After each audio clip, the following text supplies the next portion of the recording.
আসসালামু আলাইকুম। কেমন আছেন সবাই? আশা করি ভালো আছেন।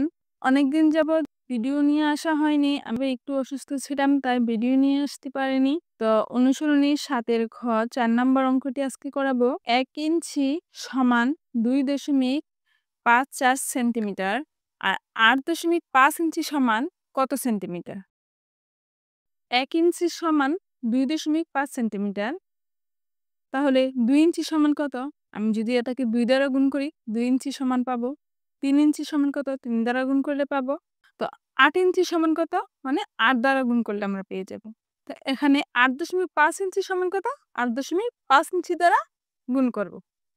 তাই না? তো চলো আমরা লিখি ১ ইঞ্চি সমান ২.৫৪ সেন্টিমিটার।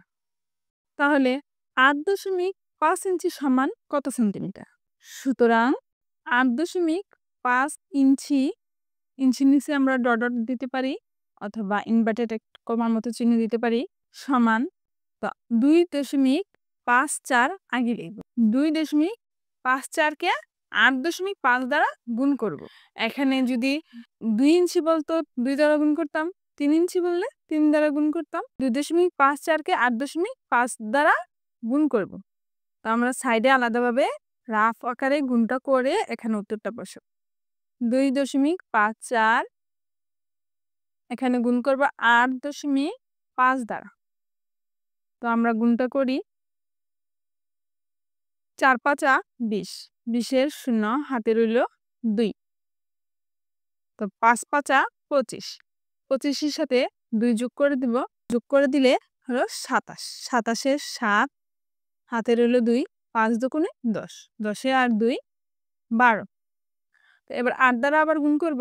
গুণ করার জন্য একটি সংখ্যার নিচে একটি গুণ চিহ্ন অথবা একটা শূন্য দিয়ে নিতে পারি। ৪ ৮ ৩২, ৩২ এর ২ হাতে ৩, ৫ ৮ ৪০, ৪০ এর সাথে ৩ যোগ করে দিলে ৪৩, ৪৩ এর ৩ হাতে ৪, ৮ দুগুণে ১৬, ১৬ এর সাথে ৪ যোগ করে দিলাম, হয়ে গেল ২০। তো এবার যোগ করি ০ ০, ৭ আর ২ ৯, ৩ আর ২ ৫, ১ এর ১, ২ এর ২। এবার দশমিক বসাবো। উপরের দশমিকের পরে মানে দশমিকের ডান দিকে দুটি সংখ্যা আর নিচের দশমিকের ডান দিকে একটি সংখ্যা। এই পাশে মানে উপর নিচ মিলে মোট কয়টি সংখ্যা? ৩টি সংখ্যা। দশমিকের পরে ৩টি সংখ্যা। তো আমি ফলাফলও ৩টি সংখ্যার আগে একটা দশমিক দিব। ডান দিক থেকে গুণে ৩টি সংখ্যা বাদ দিব, তারপরে একটা দশমিক দিব। তো এখানে ফলাফল কত হলো? ২১.৫৯। দশমিকের পরে সংখ্যার শেষে শূন্য থাকলে শূন্যর কোনো মান নেই। একদম ফলাফলের লাস্টে শূন্য থাকলে তা লিখতে হয় না, শূন্যর কোনো মান নেই। ৫৯ সেন্টিমিটার। এছাড়াও আমরা কি দশমিকের পরে দুইটি অঙ্ক বা ৩টি অঙ্ক লিখলেই যথেষ্ট, সবগুলো লিখতেও হয় না। তো অতএব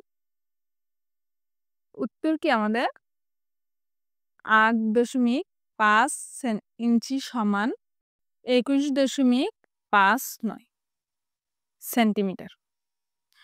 ২১.৫৯ সেন্টিমিটার।